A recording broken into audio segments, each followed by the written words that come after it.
Welcome to Canada's podcast.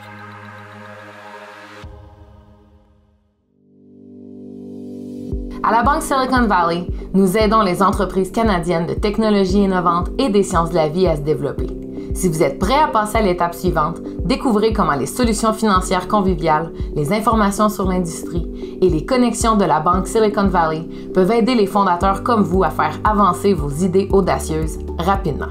Allez au svb.com/fr/Canada. Passez à la prochaine étape avec la Banque Silicon Valley.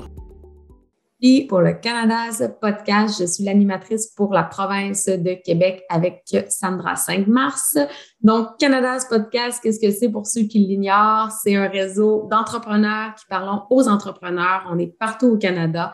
Donc, des podcasts en français et en anglais pour tous les goûts. On rencontre donc des entrepreneurs inspirants. J'ai moi-même fondé mon entreprise Vigie Services Juridiques. J'ai le plaisir aujourd'hui d'être avec Geneviève Brousseau-Provencher, la PDG et cofondatrice de Dose, donc les jus Dose. Bonjour Geneviève, comment ça va? Salut, ça va bien toi? Très bien. Je suis contente de te parler aujourd'hui. Je vais commencer donc directement dans le vif du sujet. Parle-moi de toi, parle-moi un peu de ton parcours et qu'est-ce qui a fait là, que tu es devenue entrepreneur.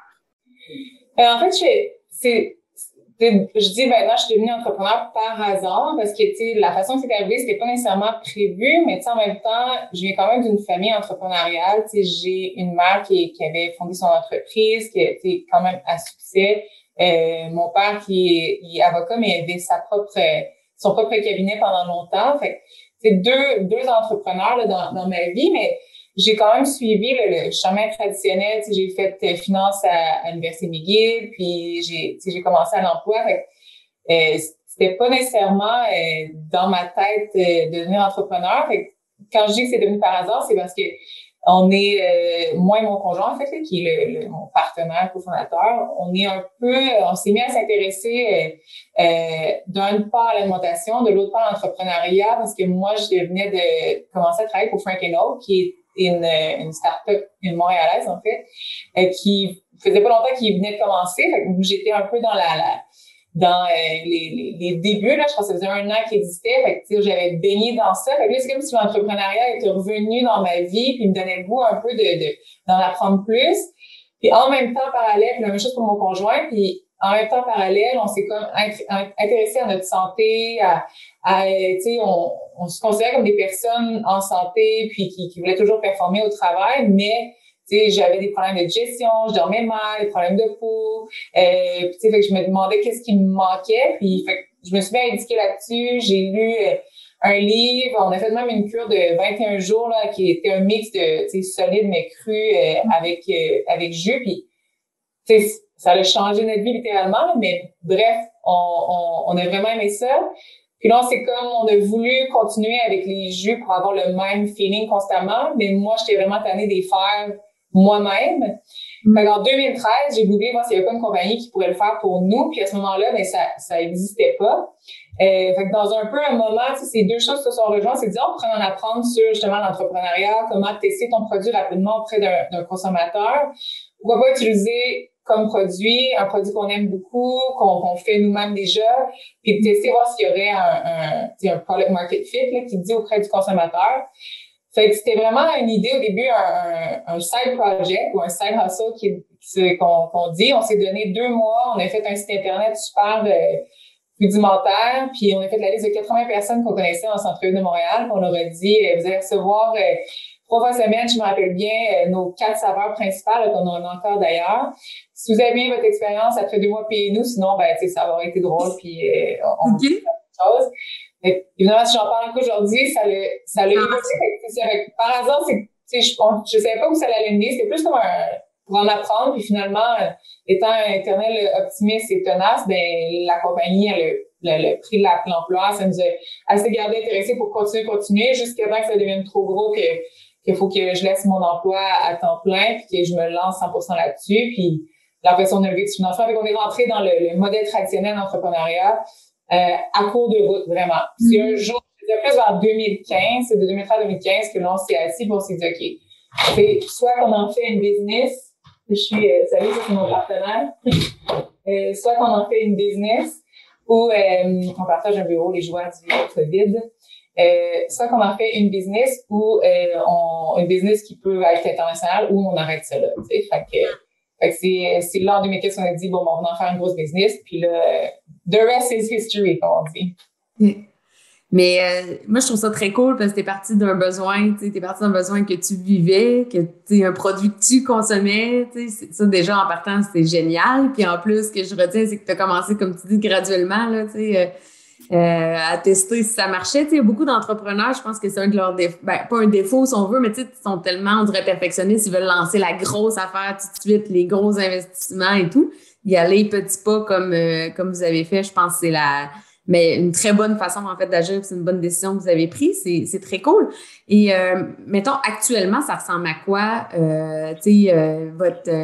Vous êtes distribué où? Où vous en êtes rendu maintenant? Maintenant, on est presque, on a aussi entre 45 et 50 employés, là, dépendamment. On a deux usines, puis on est distribué à travers le Canada. On peut nous trouver, là, on a soit en ligne ou à travers, excuse-moi, à travers notre channel traditionnel là, qui est soit les GA, les métros, les épiceries, Whole Foods, tout ça vraiment à travers le Canada. Puis sinon, comme j'ai dit, on est né sur le web à la base. Puis c'est quelque chose qu'on a conservé à travers les années aussi. Puis c'est une expertise qu'on a développée à l'interne. C'était quand même un peu nouveau pour, surtout au Canada. Là, en 2013, les meal kits existaient, ça commençait ou ça allait commencer. Fait que la notion de commander du frais en ligne n'est pas encore là, mais nous, on s'est acharnés. Puis en fait, ça a fait qu'on a développé l'expertise. Puis on était prêts un peu aussi à vivre la pandémie pour servir les gens à travers le web.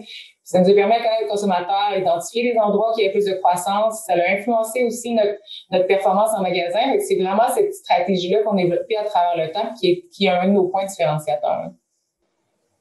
Parce que, c'est pas rien, là, comme tu le dis, livrer des produits frais, livrer des produits bio.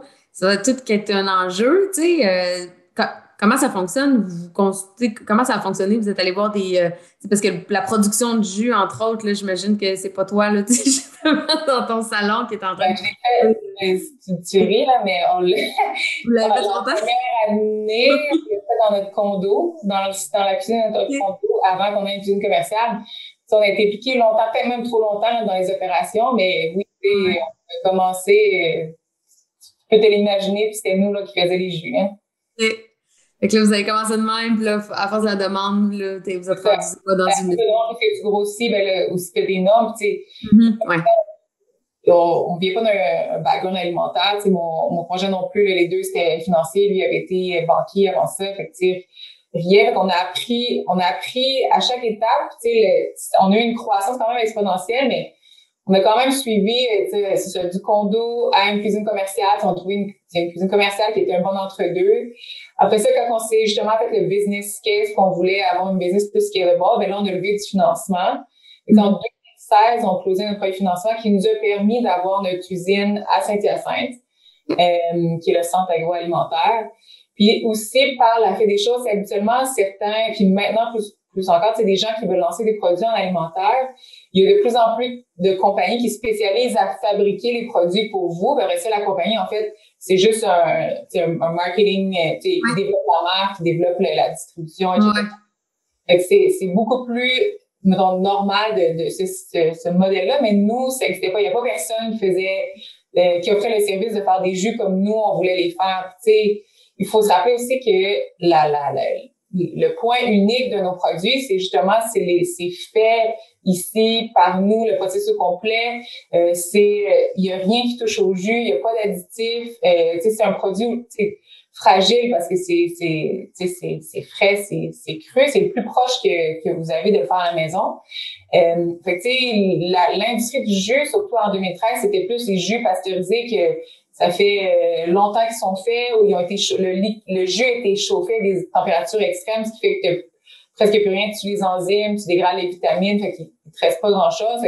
Ça, c'était quelque chose qui existait, mais comme nous, ça n'existait pas. Il fallait vraiment l'apporter puis développer cette expertise-là. Fait on n'avait pas le choix, ça a été obligé de le faire, on l'a fait, puis on a levé de l'argent pour. Fait que c'est comme ça, puis après ça, on a continué à développer cette expertise-là. Je comprends. Bon, tu es en affaires avec ton conjoint.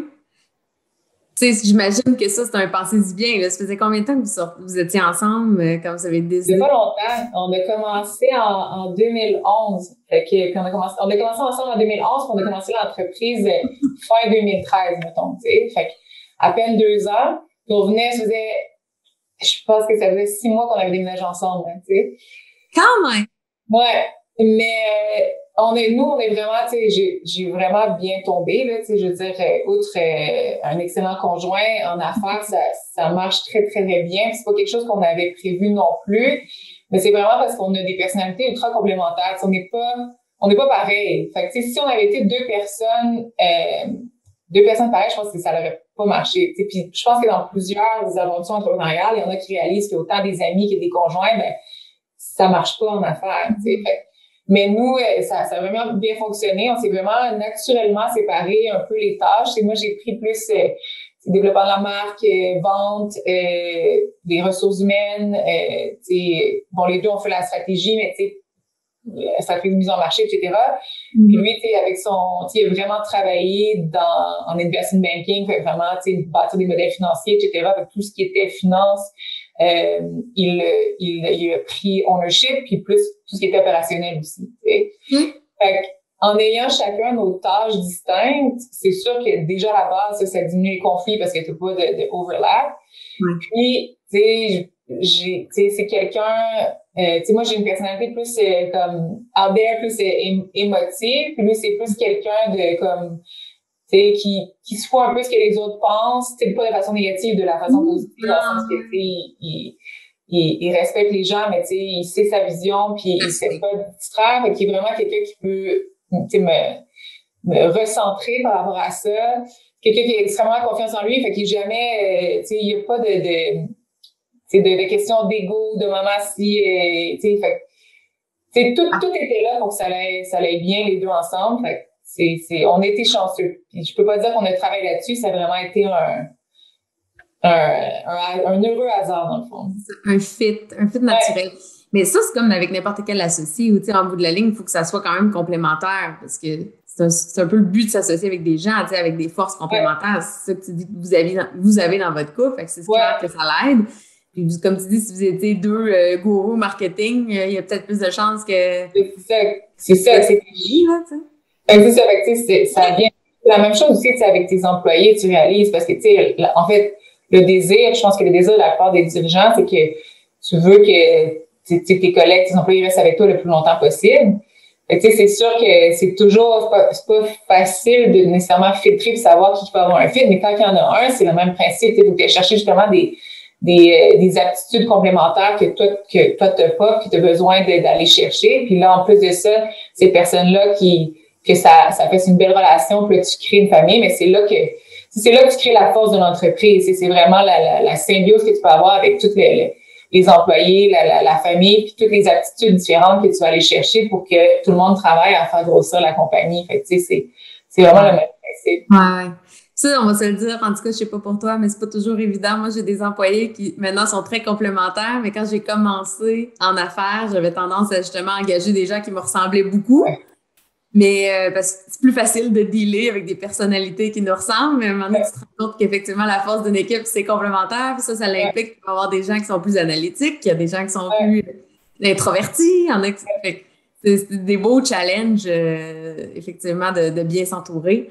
Puis ça m'amène une question. Tu parles d'employés, je pense automatiquement à pénurie de main-d'œuvre. Tu sais, comment vous faites? Avez-vous de la difficulté à recruter, vous? Ou, tu sais, En fait, la pénurie de main-d'œuvre affecte pas tous les niveaux, en fait, il y a des niveaux que c'est facile de trouver du talent, puis on a d'autres que c'est plus difficile. Je dirais le gros challenge, c'est au niveau opérationnel, tu sais. Clairement, soit avec, qu'est-ce qui s'est passé avec la pandémie, tu sais, je veux dire, la PCU peut-être, aussi, là, tu sais, je veux dire, la réouverture des restaurants qui ont vraiment un besoin de monde, puis qui offrent des conditions et des salaires intéressants, ben c'est sûr que ça fait une compétition sur le marché. Fait, je veux dire qu'au niveau opérationnel, c'est un défi. Puis c'est un défi qui est constant. Tu sais, depuis le début, c'est toujours un... Tu sais, je te disais, qu'est-ce qu'on a appris à travers le temps, c'est il y a une façon différente aussi de communiquer, de prendre soin tu sais, je pense qu'à chaque niveau de tes employés, en fait, que ce soit opérationnel à directeur, je pense qu'il y a différentes façons d'en prendre soin. C'est pas comme on a tendance à faire comme une recette qu'on applique à tout le monde, puis là, tu te rends compte que ça parle, c'est comme un peu ton target market, là. S'il y a pas tout le monde qui a les mêmes choses sont importantes pour eux, les mêmes choses qui viennent les chercher, les mêmes choses qui trouvent que c'est du added value, puis il y en a que ça leur passe. Fait que, tu sais, c'est un peu ça qu'on a appris à travers le temps, puis que c'est justement à travers la pandémie qui a un peu accéléré notre investissement dans les ressources humaines, puis de commencer à nous se rendre compte que, tu sais, en tant que dirigeant, avec tout ce qui se passe, on n'a pas seulement le temps ou même le talent, tu sais, c'est vraiment un talent, les ressources humaines, là, tu sais, on n'a pas nécessairement le talent de gérer à la hauteur qu'on voudrait gérer, fait que de faire cette réalisation-là, d'investir des ressources humaines, puis après ça, d'essayer de bâtir les ressources humaines autour des besoins de un peu chacune de tes strates, tu sais, pour la rétention. Fait que, tu sais, ça, c'est un peu une prise de conscience qu'on a eue, parce que, tu sais, que ça soit pandémie ou pas, il va toujours avoir une pénurie de main-d'œuvre. On a quand même de plus en plus de gens qui vont à l'université ou qui désirent voyager, etc. Fait que, tu sais, c'est sûr que dans certaines strates, ça amène des défis. Mais, tu sais, c'est ça, c'est constamment travailler les points forts de ton entreprise, puis de constamment d'engager plus tôt que tard une personne dans les ressources humaines. Ça serait mon conseil. Besoin des différentes strates, mais en fait, c'est les besoins des différentes générations aussi. Ouais, aussi. On constate tellement, là. Et chaque génération, chaque personne, finalement, est unique. Fait que, mais tu sais, y a-t-il un élément que vous avez mis ou plusieurs éléments que vous avez mis de l'avant pour justement fidéliser vos employés, tu sais, les garder mobilisés? Je pense que, tu sais, un des éléments que tu ne retrouves pas nécessairement ailleurs, tu sais, c'est le fait, il y a beaucoup de collaboration, c'est beaucoup tu sais, je sais que c'est cheesy de dire ça d'une grande famille, mais tu sais, c'est un peu ça, puis c'est aussi, tu sais, je veux dire, mettons, si tu prends le contexte d'une usine, tu sais, habituellement, une usine, des fois, il y a 300 personnes, c'est ultra organisé, que tu sens plus comme un numéro, fait que tu as moins de contact avec même les dirigeants, que ce soit directeur, VP, ou fait, tu sais, puis t'as moins de contact avec la vision de l'entreprise.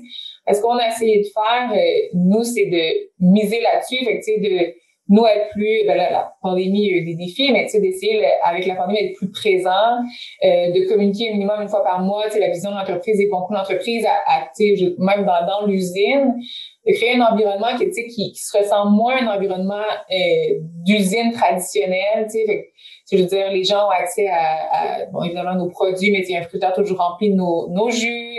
Tu sais, on favorise la communication entre eux, fait créer des liens, fait, tu sais, des choses que tu peux peut-être moins retrouver avec les grandes usines. Aussi, ils peuvent nous suggérer. Des fois, il y en a qui suggèrent des saveurs. Fait, tu sais, c'est des choses qu'on veut les impliquer pour qui est notre point fort. Tu sais, en tant qu'une plus petite entreprise, c'est qu'est-ce que tu peux offrir un contact plus direct, puis ils sont vraiment responsables du succès de l'entreprise, surtout à notre jeune, tu sais, notre jeune âge, là.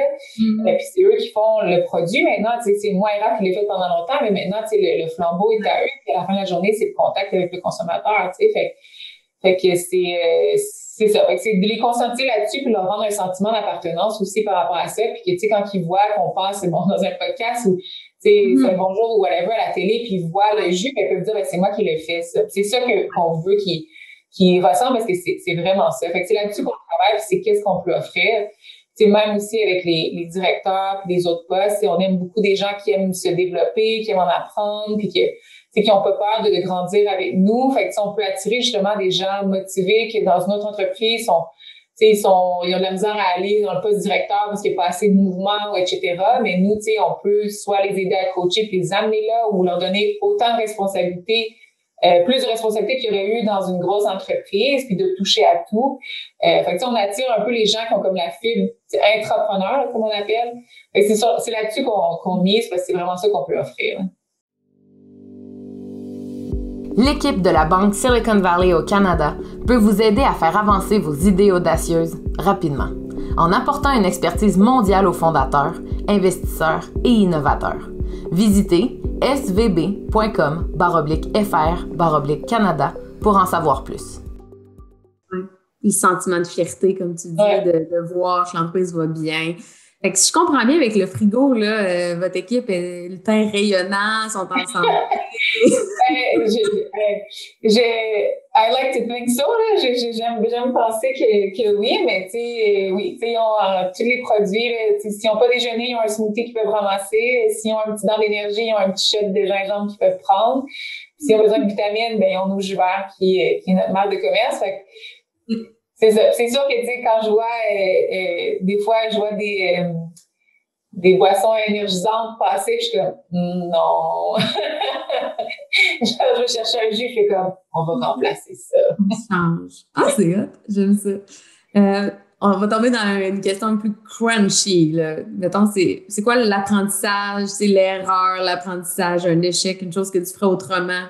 Que tu voudrais nous partager aux entrepreneurs, aux futurs entrepreneurs qui nous écoutent? C'est une question qui revient quand même souvent, puis je trouve ça difficile à répondre parce qu'il y en a tellement d'erreurs parce que c'est comme ça que tu sais, je veux dire, c'est vraiment comme ça que tu apprends. En fait, je pense que l'erreur numéro 1 de base, c'est d'avoir peur de l'erreur. Tu sais, souvent dans l'entrepreneuriat, avoir peur de l'erreur, puis d'oublier que c'est normal de se tromper puis d'essayer d'autres choses puis de toujours, tu sais, c'est jamais une ligne droite, là, tu vas quelque part, oups, c'est pas ça, je vais là, tu sais, fait que c'est plus comme un espèce de chemin de même qu'une ligne droite, là, que tu fais.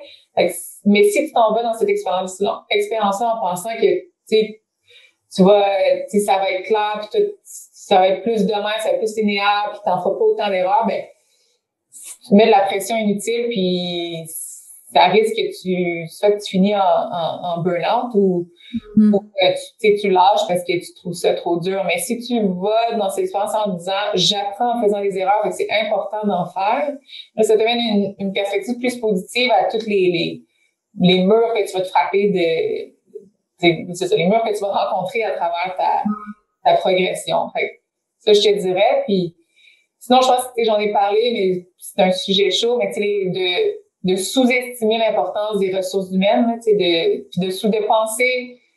Tu sais, je pense que tu penses que tu peux apprendre un peu à bien gérer les ressources humaines. Tu sais, tu peux être un bon leader, mais c'est vraiment une science. Il faut vraiment avoir le temps d'être à l'écoute de ses collègues et de son équipe pour vraiment apporter de la valeur dans les ressources humaines. Fait que ça, c'est quelque chose qu'on a sous-estimé. Puis je pense qu'on aurait dû investir plus tôt que tard. Sinon, le focus, en fait, l'importance du focus. Je pense qu'en tant qu'entrepreneur, tu sais, évidemment, tu aimes beaucoup les projets, les choses de nouveau. En fait, tu deviens addict un peu à apprendre des nouvelles choses. Fait que c'est sûr que, tu sais, je veux dire, quand tu développes un produit qui fonctionne, là, tu veux déjà développer plein d'autres sous-produits, tu veux rentrer plein de marchés parce que c'est excitant, la nouveauté, mais tu sais, des fois, tu oublies que tu as un nombre limité de temps. Tu oublies que tu as 24 heures dans une journée et ton équipe a aussi 24 heures dans une journée. Puis que si tu n'as pas levé 60 millions d'un coup, ben, tu peux pas agrandir ton équipe du jour au lendemain. Mm-hmm. Puis aussi, tu sais, quand je dis pour n'importe quoi, si tu as juste 24 heures d'une journée, mais tu passes 24 heures à faire la même chose, c'est sûr que tu vas devenir un maître à cette chose. Mais si tu fais 24 choses et que tu passes 1 heure juste à ces choses-là, mais c'est sûr que ta progression à apprendre va être plus longue. Fait que c'est le même principe. Tu focuses sur le produit qui fonctionne pendant un certain temps, tu fonctionnes sur ton équipe, les capacités de ton équipe, puis tu déroges pas de tes projets que tu as décidés pendant cette période-là, ben c'est beaucoup mieux que de se mettre à essayer plein d'affaires. Puis oui, ça paraît plus fun, ça, on appelle ça le syndrome du shiny object, là. Mais tu vas être juste pas bon à plein d'affaires versus d'être bon à juste une chose ou 2 choses. Fait que c'est d'essayer de rester pour... Tu multiplies les risques d'erreur à chaque fois, comme tu dis, parce que c'est éparpillé. Mais c'est vrai que c'est un bon point que tu amènes parce que c'est vrai que ça peut être difficile de garder le focus surtout quand on est entrepreneur puis que ça va bien puis qu'on a besoin de défis, tu sais. Puis justement, par rapport à défis, projets, tu sais, avec Dose, ça ressemble à quoi, mettons, les plans de match, là, 2021, c'est sûr 2022? qu'il y a beaucoup de choses qui s'en viennent. On veut grandir. Fait que, on est en train de se mettre tous les outils pour le faire. On lance aussi, on va lancer des nouveaux produits. Fait que, il y a des innovations qui s'en viennent, il y a des nouveaux marchés, il y a aussi une amélioration de nos opérations. Fait que, il y a beaucoup de projets, autant opérationnels qu'innovation, que nouveaux marchés. Fait que, c'est vraiment la croissance qui est dans le futur de Dose. On a vraiment raffiné là, notre recette gagnante par rapport à la marque, la distribution, le online, etc., toutes ces relations-là. Fait qu'on est vraiment juste, on veut peser sur le gaz, si on veut. OK. Ah, c'est bon. Équilibre, travail, famille, maintenant. En plus, tu es en affaire avec ton conjoint, on le sait. Arrives-tu, premièrement, à décrocher? Ouh! En fait, j'arrive à décrocher depuis que j'ai un enfant. Puis, parce qu'elle me fait, puis son nom, c'est Rose, c'est ma fille, elle me fait décrocher. Puis ça nous oblige, c'est le 5 à 7, tu sais, dans le fond, là, quand je vais chercher à la garderie, puis du moment qu'elle se couche, ben c'est juste elle et rien. Fait que ça me permet, puis je dirais que c'est vraiment quasiment équivalent d'une méditation qu'on s'entend, là, je fais plein d'affaires, je cours un peu, évidemment, l'heure du bain, mais et je réussis à penser souvent à rien d'autre, là, la plupart du temps. C'est pas tout le temps le cas, mais vraiment plus qu'avant. Parce que, tu sais, puis là, tu as mis un peu le doigt sur le point négatif, si tu veux, d'être en affaires avec ton conjoint, c'est que le soir, on est dans le lit et on parle que ça. Le matin, je me réveille, on parle que ça. Tu sais, je veux dire, je suis en douche, je pense à ça. Je sors de la douche, j'y parle que ça. Fait que, tu sais, on est vraiment, puis Raph est encore, tu sais, on est vraiment pas bon pour décrocher. On pense tout le temps à ça, qui est pas nécessairement sain. Mais définitivement, avoir eu ma fille, ça m'a aidé à avoir des moments de décrocher. Puis le week-end aussi, tu sais, c'est facile le week-end de travailler, tu sais. Puis c'est pas nécessairement tout le temps productif, hein. Tu sais, genre, ça m'a fait beaucoup réfléchir par rapport à ça. Tu sais, c'est facile de tomber dans avec l'entrepreneur, tu travailles 12-15 heures par jour, c'est normal, tu sais.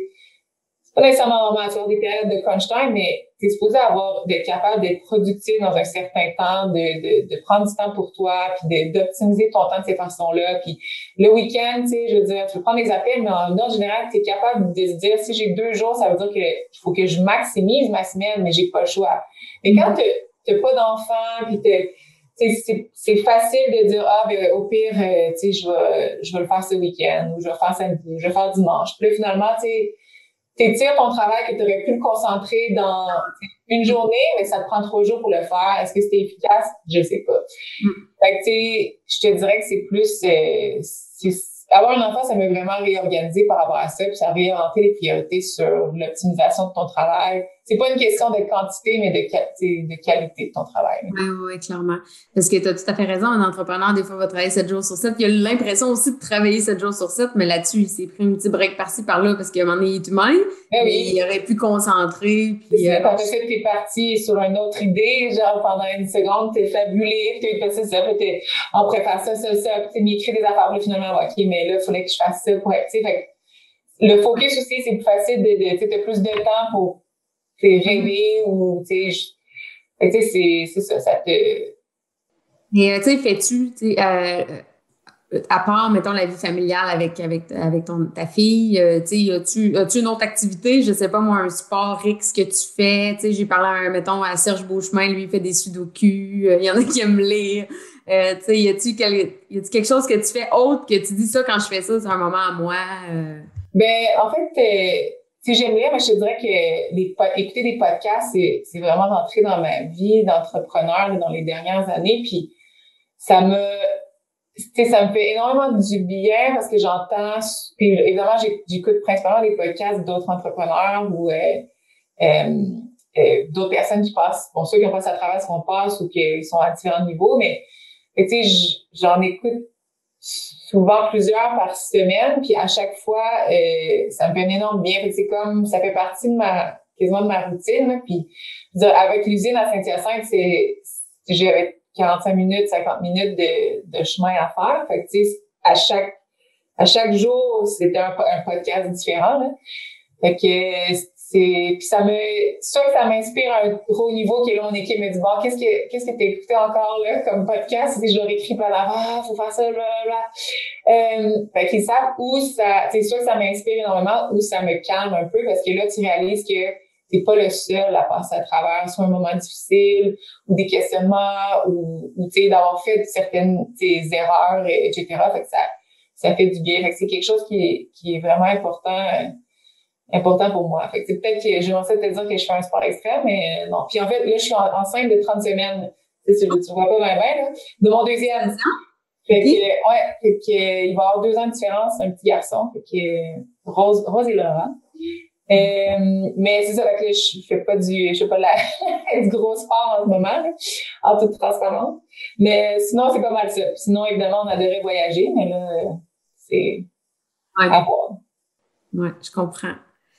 Super intéressant. As-tu un mot de la fin? Le temps file. Y a-tu quelque chose que tu voulais aborder, que tu dis oui, ça, je voulais vraiment parler? Je te donnerai le mot de la fin, ma chère. Mais c'est sûr que, tu sais, une des choses, en 2000, en fait, dans la pandémie, on a vraiment redéfini nos valeurs chez DOS. Puis une des valeurs qu'on a mis de l'avant, c'est le féminisme. Parce que, d'une chose, moi, ça me tient énormément à cœur, tu sais, en tant que cofondatrice. J'ai vécu plusieurs situations misogynes, tu sais, puis autant des très intenses et obvious que d'autres plus subtiles, puis même avoir un enfant, tu sais, les attentes qu'on a par rapport à moi versus Raphaël, mon partenaire, sont complètement différentes. Aussi, qu'est-ce qu'on a vu avec la pandémie, que la grosse majorité des femmes, c'est eux autres qui sont obligées tu sais, quand les garderies ont fermé les écoles, qui ont été obligées de laisser leur carrière ou ralentir leur carrière. Tout ça, ça nous a vraiment touchés. Puis, fait que, tu sais, chez DOS, on s'est vraiment dit d'essayer de faire une différence en mettant ça de l'avant. Fait que ça va être l'éducation qu'on fait du féminisme soit à l'interne. On maintient un ratio de 50-50 sur toutes les strates, en fait, de nos employés. En français, on fait nos ads de job d'emploi, au féminin, parce que, tu sais, le genre masculin est utilisé naturellement pour simplifier les textes, tu sais, c'est écrit toujours. Donc, on a fait la même chose, mais on utilise le genre féminin pour simplifier les textes, simplement basé sur le fait qu'il y a des stats qui démontrent qu'une femme, si elle n'a pas 100% des exigences sur un poste, elle va pas appliquer. Puis un homme, je me rappelle plus par cœur, mais mettons, il va avoir 6 sur 10 des exigences et il va appliquer pareil. Fait que, tu sais, clairement, on a besoin d'un petit bout de confiance en soi, des fois. Donc, on s'est dit, peut-être si c'est au genre féminin, ça va aider. Puis, à date, ça fonctionne très bien. Fait que, tu sais, c'est des choses comme ça qui est important. Puis pour moi, une des choses que j'ai eu de la difficulté puis que je veux que moins en moins de femmes, ou du moins qui réalisent que c'est un défi, c'est vraiment la confiance en soi et que des fois, vous allez faire face encore à des situations sexistes, puis à première vue, vous allez les prendre personnels comme si c'était par rapport à vos capacités, vous, mais plus souvent qu'autrement, ça n'a rien à voir avec vous, c'est vraiment soit la société qui a créé ça, ou c'est un mauvais réflexe, les gens font des mauvais hypothèses sur vous basées sur qu'est-ce qu'ils sont habitués de voir, qui est souvent un homme CEO, mettons, ou un homme directeur, ou un homme partner dans une firme, ou un homme dans les opérations, tu sais. Mais ça n'a rien à voir avec vous. Mais, tu sais, moi, ce que ça a eu, des fois, j'ai eu beaucoup de remises en question sur ma propre confiance en moi. Puis, thank God que j'ai Raphaël, qu'il avait confiance dans mes compétences, puis qu'il m'a toujours dit non, tu sais, je veux dire, forget it, tu move on.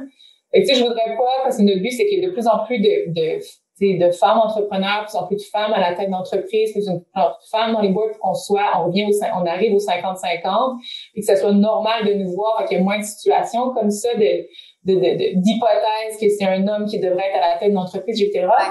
Mais, tu sais, pour qu'on arrive à ça, il faut se faire confiance, puis il faut être prête à faire face à des situations un peu déstabilisantes. Fait que, tu sais, mon mot, ça serait juste comme, tu sais, ayez confiance en vous. Vous allez vivre des situations comme ça, mais ça n'a rien à, prenez pas personnel parce que ça n'a rien à voir avec vous. C'est juste, keep going, don't give up. Parce que la plus triste qu'on pourrait faire, c'est d'avoir d'autres femmes qui laissent tomber leur rêve ou leur projet juste à cause de, une société qui est pas prête à les accueillir. Ouais. Tu as tout à fait raison. Tu me fais penser à un livre de Laurent Gounel. J'oublie le titre, mais son livre, c'était un peu là-dessus. Il allait dans une tribu. Dans la tribu, il n'y avait pas rien des mécanismes modernes comme on connaît, tu sais, la télé, la radio, les magazines, les photos. tu sais, quand tu lis ce livre-là, tu prends conscience que la société est faite d'une façon qu'on est dedans, puis on l'oublie que c'est fait comme ça. C'est pour ça que tu me fais penser à ça, à ce livre-là, parce que ça nous fait prendre conscience de plein de choses. Fait que j'adore ton point qu'il faut arrêter de prendre pour acquis tout. Puis je trouve aussi que, je vais faire du pouce là-dessus, je trouve que c'est de s'assumer aussi. Des fois, tu sais, des fois, il y a beaucoup de... Les femmes en affaires, je trouve qu'on dirait que des fois, on essaie de copier le modèle masculin, justement. On dit, on rentre dans les photos du gars, on va faire comme le gars, mais c'est notre féminité, c'est qui on est.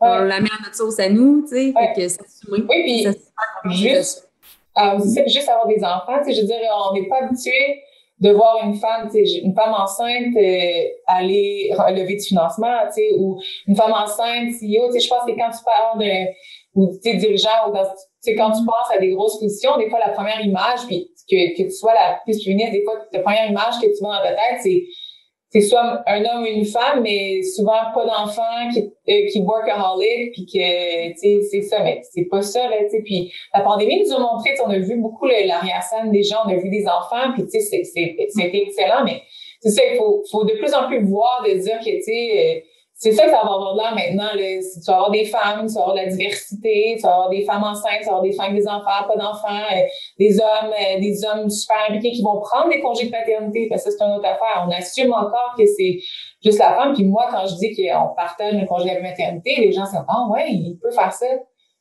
Pourquoi? Moi, je peux, tu sais, je veux dire, c'est possible pour moi, mais ce serait pas possible pour lui, tu sais. Lui, il garde aussi. Ouais, non, c'est ça. Moi, c'est étonnant que, les temps changent, hein, tu sais, comme, je veux dire, on l'a fait l'enfant à deux, là. C'est comme, ça, c'est 50-50, la charge, tu sais. En tout cas. Tout à fait raison. Je suis contente de t'avoir donné le mot de la fin. C'est un super sujet. Mais merci, Crème, ça a passé vraiment vite. Très intéressant. Meilleure façon de te rejoindre ou, mettons, suivre les actualités de Dose, est-ce que c'est Instagram, Facebook? C'est quelle plateforme que tu privilégies? En fait, c'est Instagram, fait que c'est @DoseJuice. Sinon, LinkedIn de plus en plus. Autant moi là, que l'équipe, là, on va être de plus en plus actifs. Fait que DoseJuice également. Moi, j'aime bien beaucoup sur Provencher. Vous pouvez me trouver. Sinon, Facebook, notre infolette, allez sur notre site web, dosejuice.com, mais Instagram, les stories, on est pas mal là, puis LinkedIn. OK. Bon, mais super, ça a été un plaisir. Et aux gens qui nous ont écoutés à la maison, j'espère que vous avez apprécié ce moment. N'hésitez pas à vous inscrire, vous aussi, justement, à l'infolette aussi du réseau Canada's Podcast. Même chose, on est sur les différents réseaux. On fait ça pour vous. Donc, j'espère que ça a été utile et qu'on va se revoir. Donc, merci. Merci encore, Geneviève. Merci à toi. L'équipe de la Banque Silicon Valley au Canada peut vous aider à franchir votre prochain jalon. Apprenez-en davantage sur la banque qui a 40 ans d'expérience mondiale dans le soutien aux entreprises financées par le capital de risque et à leurs investisseurs dans le domaine technologique et des sciences de la vie. Nous sommes au Canada pour aider les principaux innovateurs à franchir le prochain jalon plus rapidement. Visitez svb.com/fr/Canada. La Banque Silicon Valley, vous aider à faire avancer vos idées audacieuses rapidement.